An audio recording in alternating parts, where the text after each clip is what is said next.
Hot take. When FAISS recall drops, FAISS is often the least interesting thing in the stack.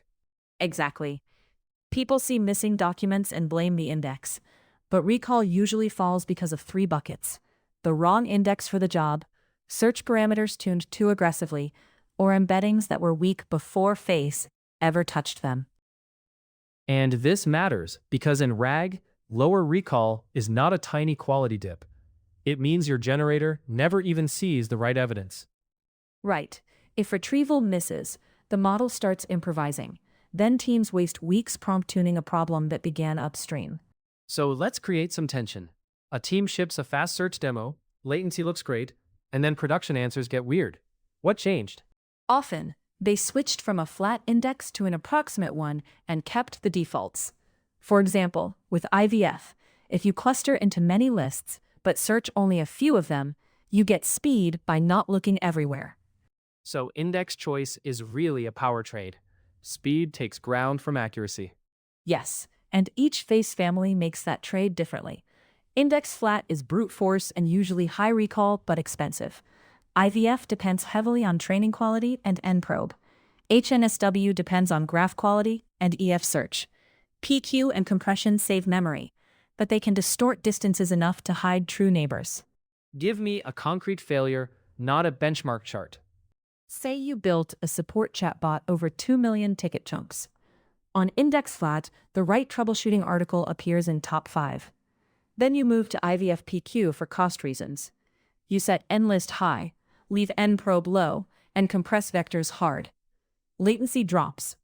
But now the article appears only sometimes because the query lands near the wrong course clusters, and the compressed distance estimate is noisy. That's the dangerous version, because the system still looks alive. It just becomes selectively blind. And selective blindness is worse than a crash. A crash gets fixed fast. Silent recall loss turns into user mistrust, bad answers, and false confidence from the team. Let's talk parameters, because this is where people get tricked by the speed dashboard. For IVF, nprobe is the obvious lever. Higher nprobe means search more clusters, usually better recall, higher latency. For HNSW, EF search plays a similar role. If you lower these too much to hit a latency target, the system will look efficient while losing relevant neighbors. And top K can also create confusion, right? People think low recall means the index failed, but maybe they only asked for too few results. Exactly. In RAG, top K is not just a presentation setting.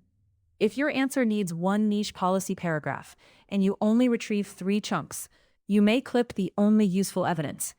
Sometimes raising K from 3 to 10 fixes more than touching the index. Give me another practical scenario. Imagine legal contracts split into tiny chunks. A query asks about termination rights after acquisition. The right answer spans 2 adjacent chunks. Retrieval asks for K equals 4. Re-ranking is weak, and chunking broke the concept apart.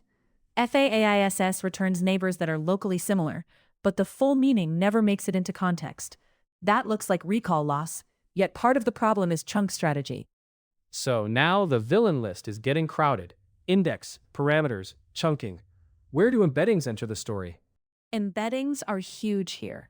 If semantically related texts are not close in vector space, no index can recover them consistently. Bad embeddings can absolutely masquerade as an index problem. What does that look like in practice? Classic example. You use a general embedding model for code search or medical notes. The vectors capture broad language similarity, not the domain-specific signal you care about. You swap FAISS settings all week, but the right items still rank low, even with exact search. That tells you the issue is representation, not approximation.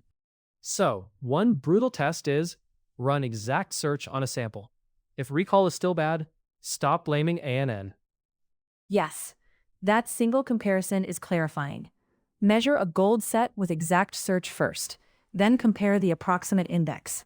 If exact search already misses expected neighbors, inspect embeddings, chunking, query formulation, and even pre-processing, like lowercasing, truncation, or removing important symbols. There's also a strategic consequence here. Teams that diagnose this wrong optimize the wrong layer and lock in the wrong architecture. And they usually overfit to latency.